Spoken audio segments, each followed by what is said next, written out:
By our work, we are changed.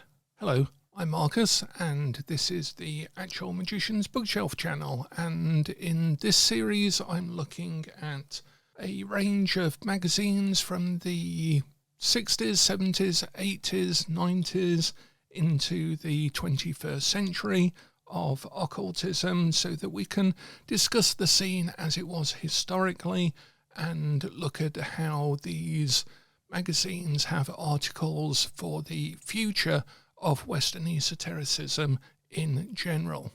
Last week we looked at issue 1 of Chaos International, and today we're going to take a look at issue 2 because it continues the theme and it shows how a movement in any tradition, any genre, any philosophy starts to ossify, consolidate itself, define itself, become revolutionary even within its own parameters and so forth.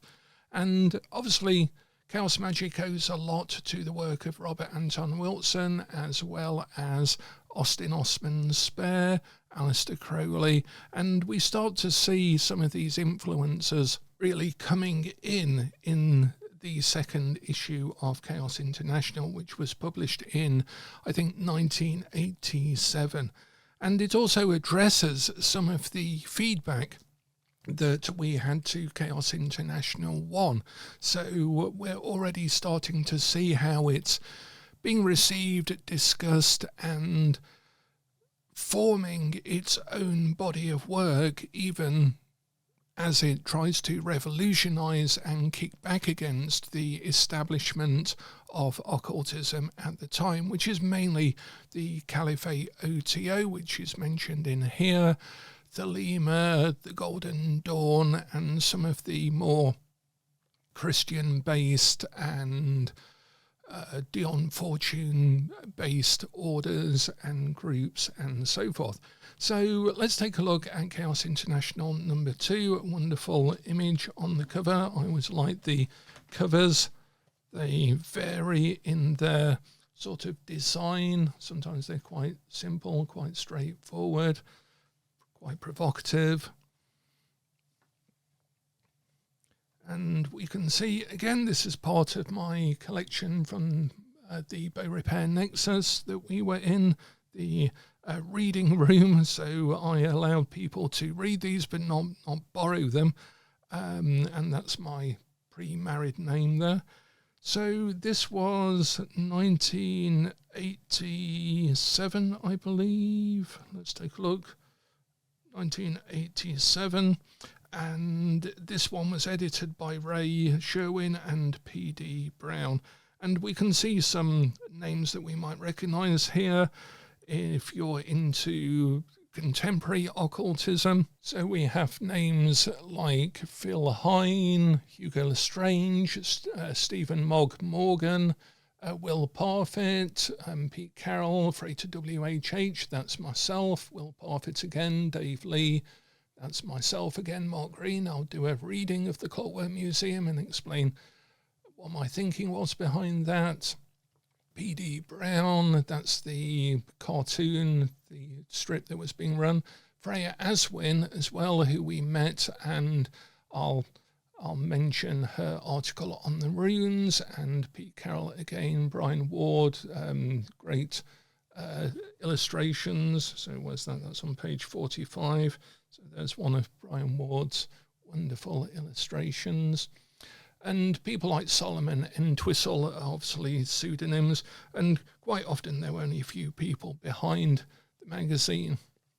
So there is an editorial here, and its main point of interest is the first National Symposium of Thelemic Magic, organised by the Oxford Golden Dawn Society on the 25th of October.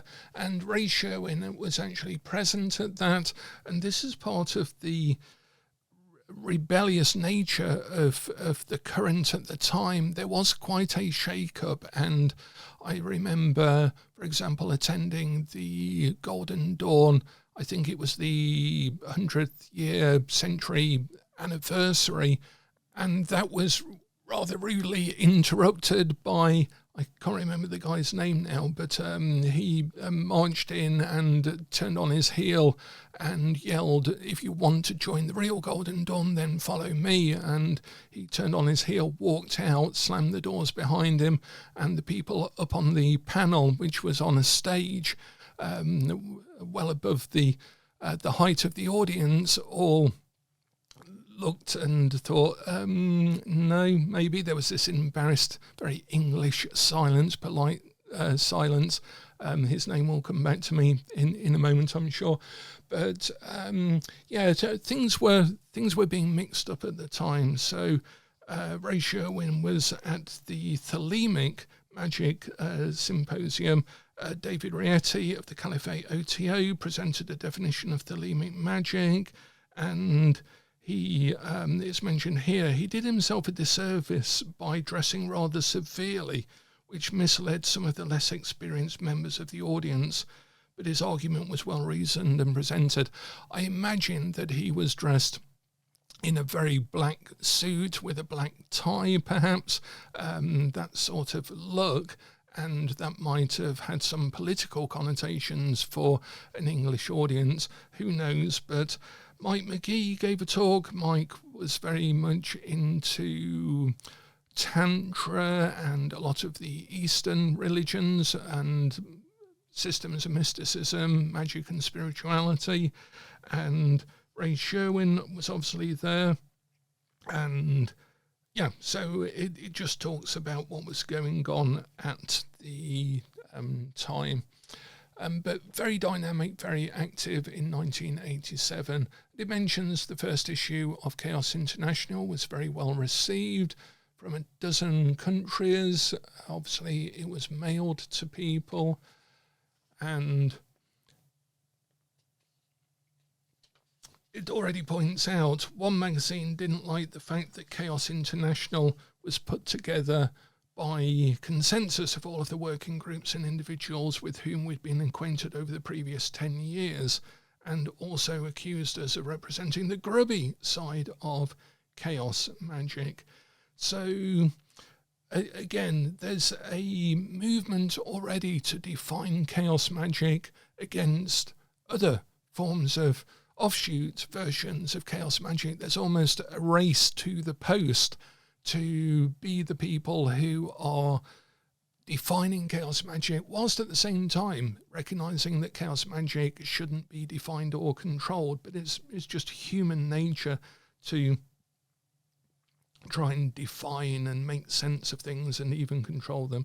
And here it notes a major concern of Chaos Magic at the time, and particularly Ray Sherwin's work in results magic. The fact is that spirituality is often used as an excuse for what might otherwise be called failure.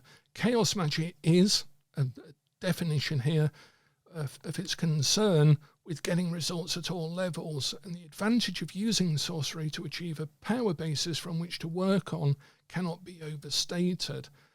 Personally, I would be disinclined to trust anyone who called him or herself a magician if that person lived and worked in a damp bedsit and romanticised the situation rather than changing it. And this is a major philosophical argument within Chaos Magic itself, that we shouldn't be necessarily avoiding results-based magic in favour of a ill-defined spiritual laziness almost, and not changing our situation. And here it says, at its present stage of development, Chaos Magic can well do without moral judgments being made. And there is a real sense of, again, we're already trying to define it given the reaction to the first issue. And here is the Chaos Symposium. This is the one that I attended. This was on April the 4th at the Griffin Hotel, Boar Lane, Leeds. Speakers Pete Carroll, Lionel Snell, Dave Lee and Freya Aswin. Freya gave a really interesting talk on runes.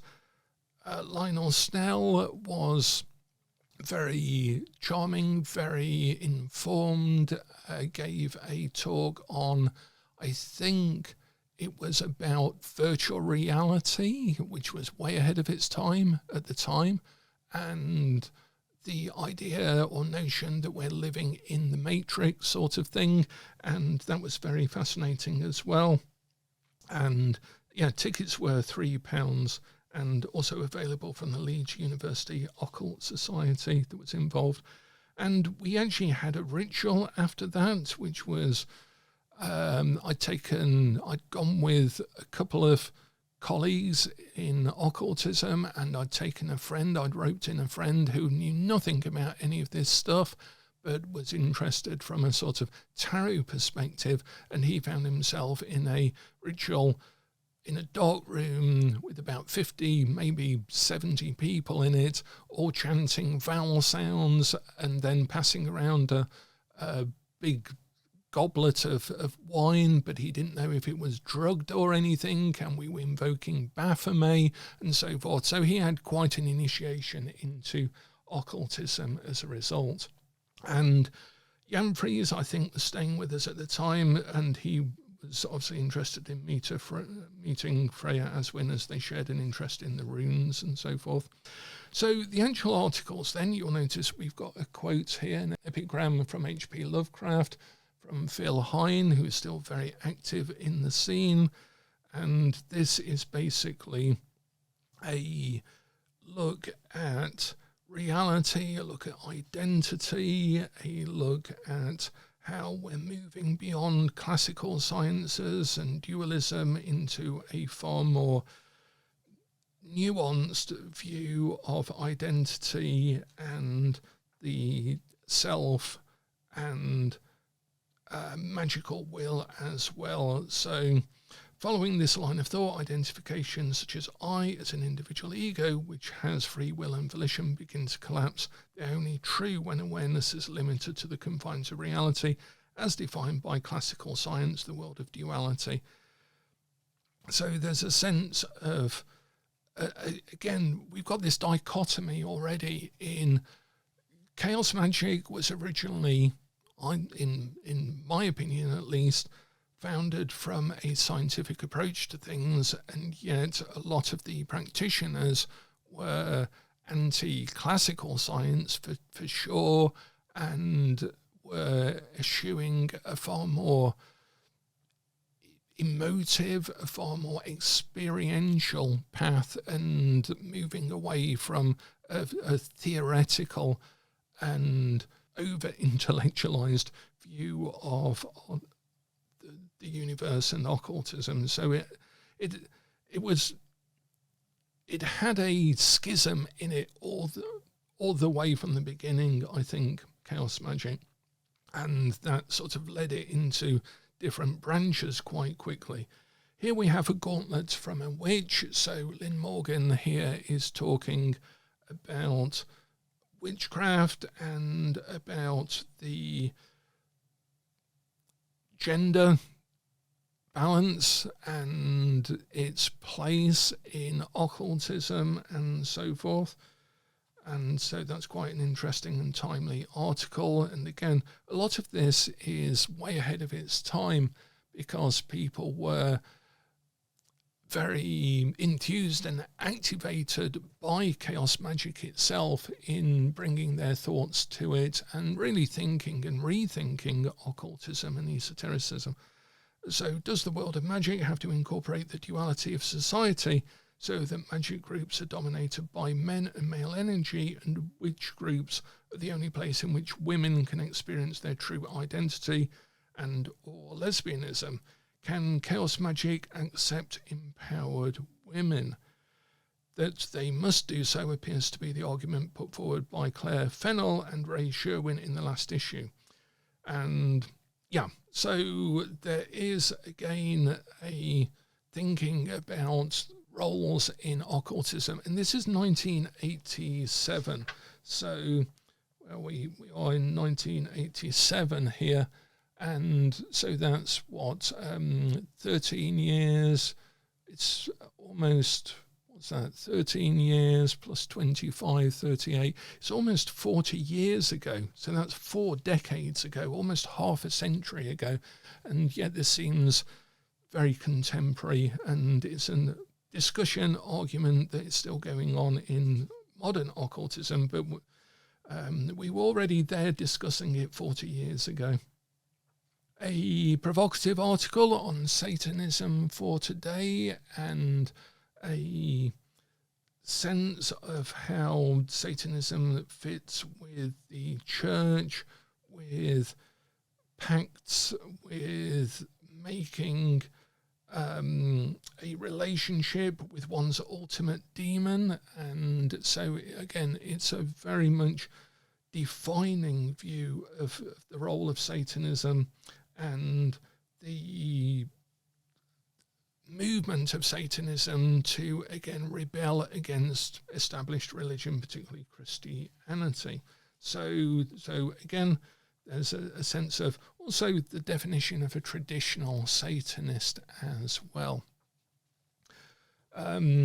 Stephen Morgan, an article on the blackout, which is just a variation of the death posture, and that was ITOV, the Illuminates of something, I can't remember what that exactly stands for, but that was the group that Stephen Morgan was involved with at the time. And there's a sense of practical gnosis in state change. So I think that, again, I mean, that's the first really practical article that we have in the magazine about results magic, other than people talking about results magic. Then, interestingly enough, we have this article by Will Parfitt, and Will Parfitt went on to, and is still active, I believe he lives in Glastonbury, and he practices psychosynthesis, and I think brought a lot of, has published quite a few things on Kabbalah and so forth. And here, again, in the very early days of Chaos Magick, talking about group integration and how a group is going to work. Now, from a personal point of view, my involvement at the time, we were actually moving towards very networked orders. We were probably the first people to design and implement a networked magical order called the Illuminated Congregation of Melchizedek, a name our founder thought was so ridiculous no one would take it seriously, but it did have deep meaning. The fact that it was a congregation, the fact that it was to do with Illuminism, and the fact that it was founded around the name and notion of Melchizedek, all had meanings leading out of established tradition within Western esotericism. But here Will's going for a more standard idea of group dynamics, of group development theory and so forth, by saying a group in the New Age is not held together by a leader, but by common purpose, common intention and common plan. And as we see already, there are not common purposes, not common intentions, and not a common plan in Chaos Magick at this time. And then he's bringing the 4 worlds of Kabbalah, or the 4 levels of the soul, or the essence, spirit, soul, personality, and body, seer, Yetzirah. Well, it's actually the Ruach, the Chia, and so forth, and the Nefesh as the parts of the body in Kabbalah that can then be applied to groups as well. And we have this idea of a glamour, blocking group effectiveness. This is the group's view of itself that can lead to dictatorship, self-interest, fanaticism, possessiveness.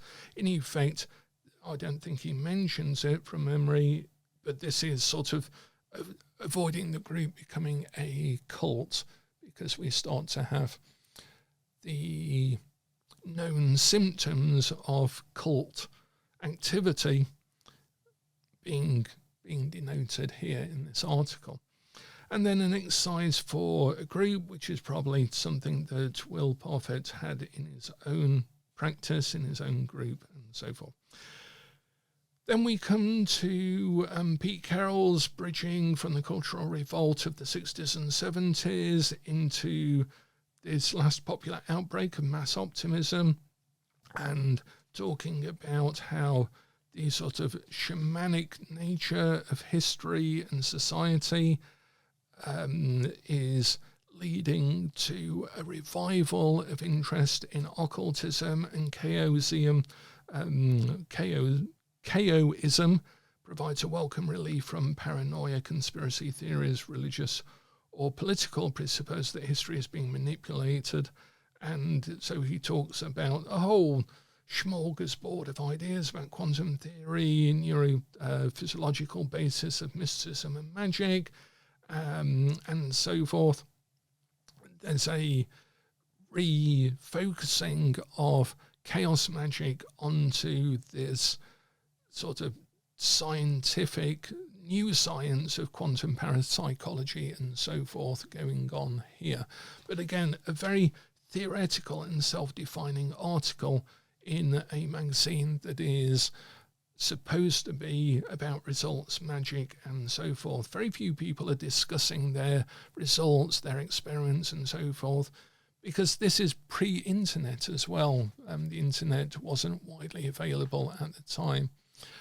We have a poem here, and then we have Commuters in the Chaosium. This is my second article, running from the first one in the first issue, and this is probably one of the first published tarot programs for reading the tarot in basic. So atmosphere, opposing forces, hopes, foundation, influence just past, influence in the near future, attitude, environment, hopes and fears, outcome of the matter.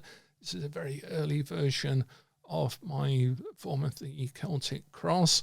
And then something that took me a long time to think about, and this is dated the 5th of March, 1986.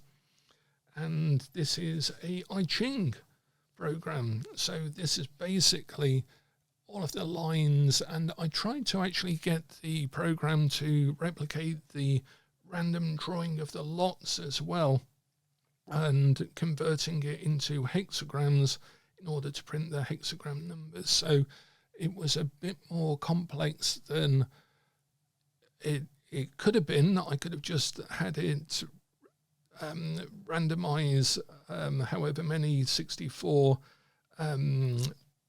final hexagrams and just list them all and have them printed and just select one random hexagram, but I wanted it to be more I-Ching like, so it actually produces the trigrams and then moves on to the hexagrams in order to build them up as if we were casting yarrow sticks or coins. And this was my head, I think, when I was doing it. So a very, very fitting illustration for that article. Then Will Parfit has another article, again, his interest at the time, and still I believe it was in Kabbalah.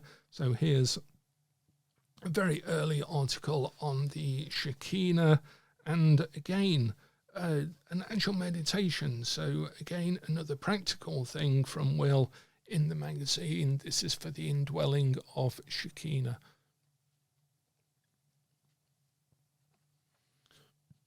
Then Dog Pisses on UFO by Dave Lee, a very almost cyberpunky Robert Anton Wilson poem. And then My Own Clockwork Museum, which again is very much influenced by all of the things that I was reading prior to this at the time.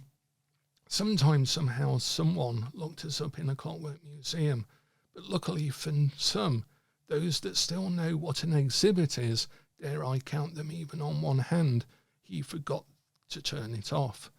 And some say the curator is senile, and some say he is dead, and some say he's gone to lunch, and some say he's in my head.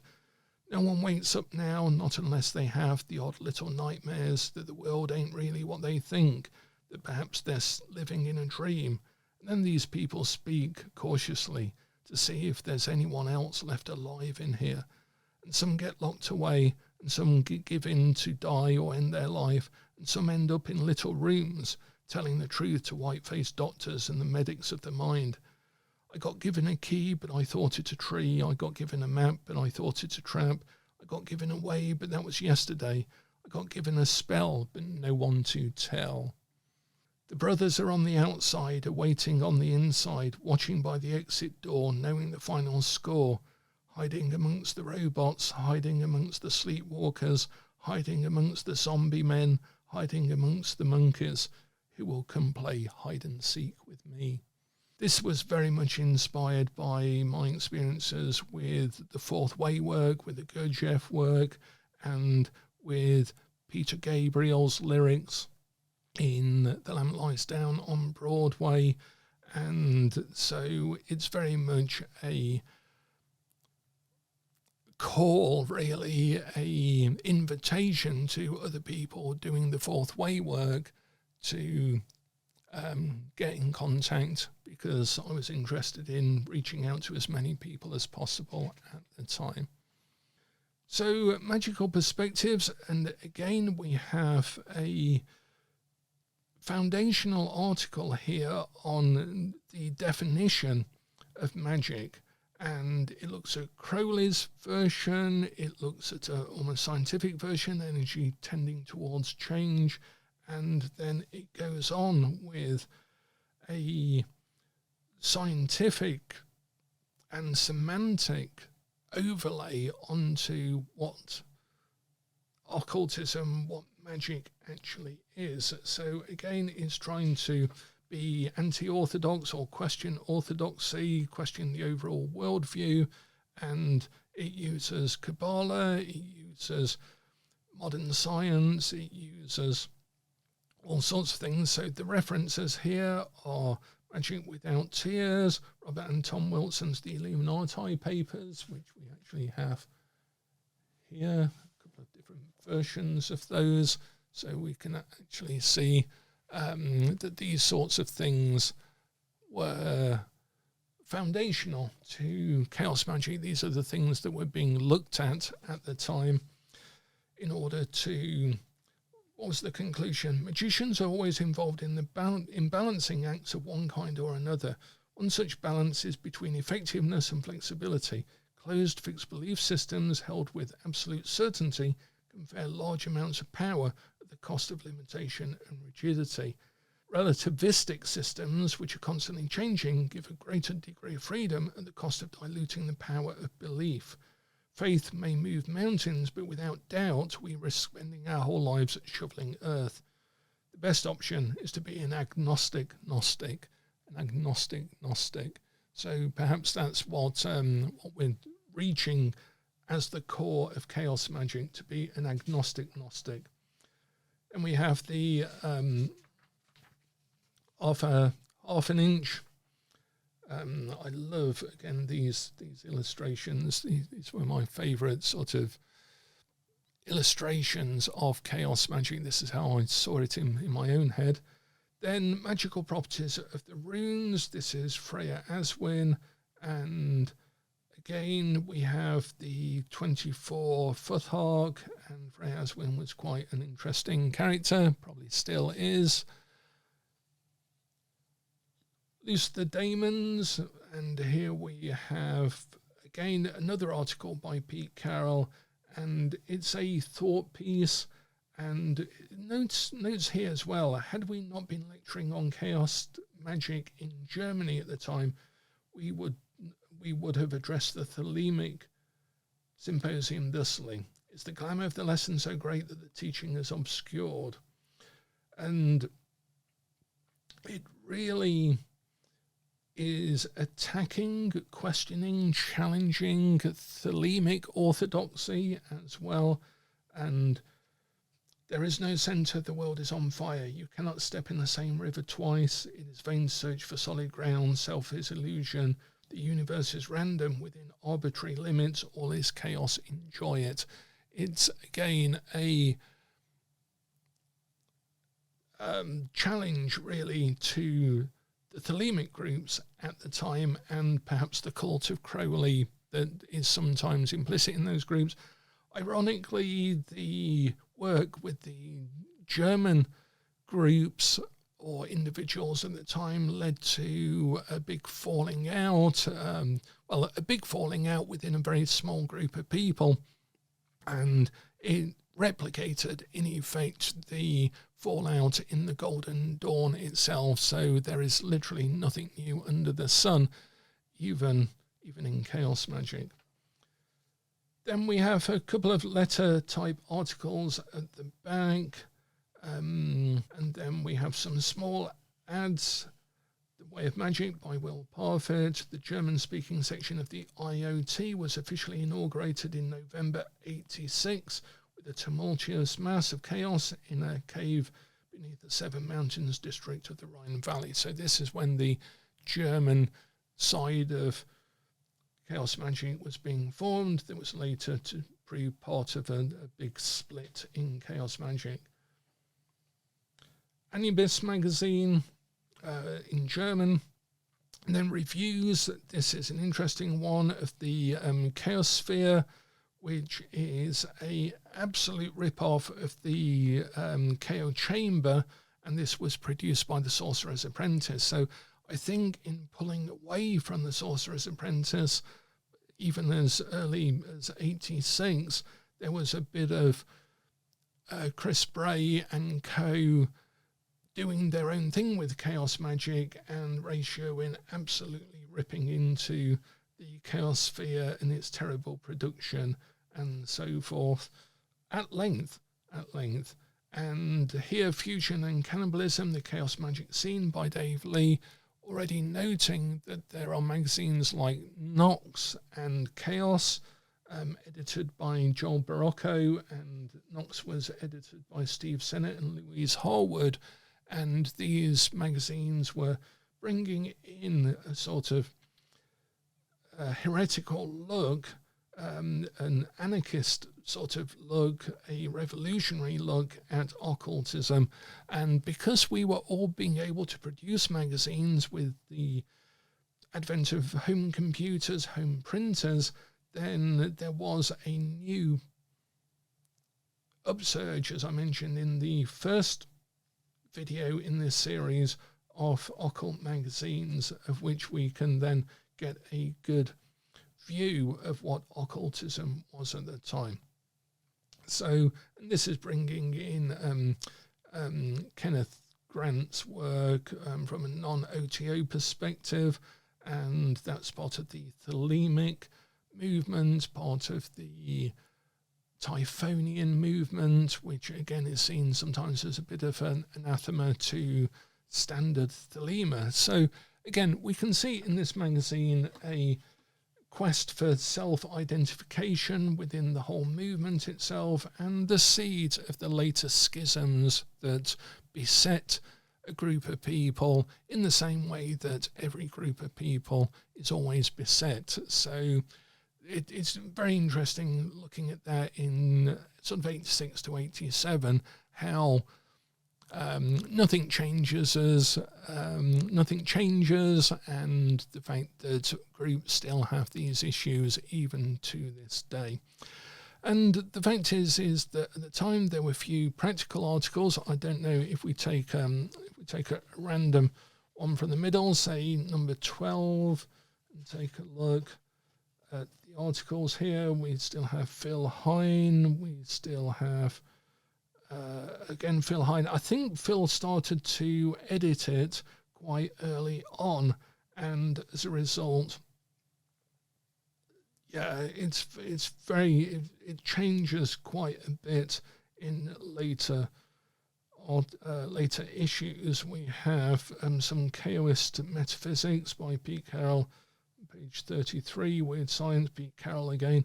So again, it sort of closed off a little bit in order to keep it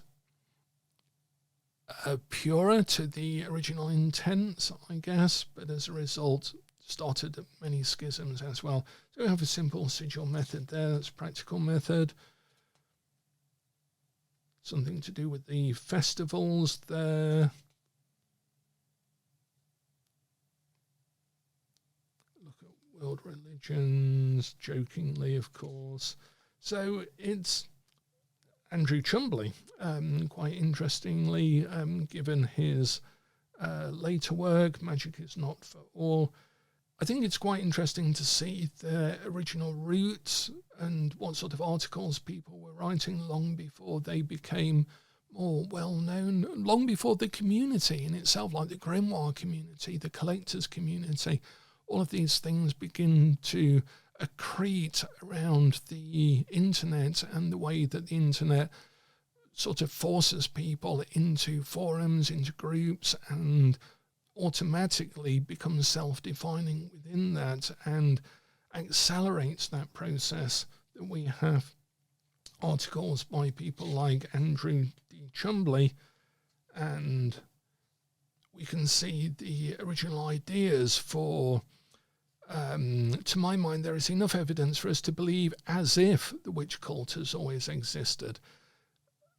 When in later work it becomes more defined, almost more accepted by later readers, that person is talking about something real, existing, and formed ex nihilo out of nothing, but in fact we can see the original seeds all the way back if we know our history a little bit. Weird Science. And again, there's a lot of metaphysics, a lot of thought experiment going on here.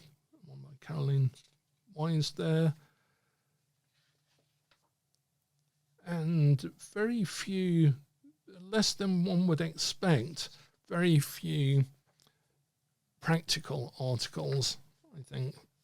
And at the time, I think by then I was already well into practical work, and as we'll sign off with as well, that means that quite often you withdraw from the scene a little bit because you're too busy actually doing the work or dealing with some of the consequences of doing the work itself. So I hope that's been an interesting look at Chaos Magick, Chaos International number 2. Say for members, I'm going to take a look at some of the practical methods that we can draw out of this and discuss those. That's in the members only section. And we are calling ourselves the Wayfarers. So if you would like to join as a Wayfarer, that is $4.99 a month at minimum. And that gives you access to behind the scenes material, specialized videos that I'm doing. And also we're going to be doing some group collaborative work along the way as well. So I look forward to you joining us as a Wayfarer if you'd like a hand to hold yours along the way and discover all sorts of things within occultism itself from an actual practicing actual magician. So thanks a lot, and as I say, we're going to sign off. As we said at the beginning, by our work we are changed, and I will sign off and look forward to seeing you in future videos. Any questions, put them in the chat. I'm happy to answer and discuss with you, and I'll sign off until the next video. As ever, the worker is hidden in the workshop.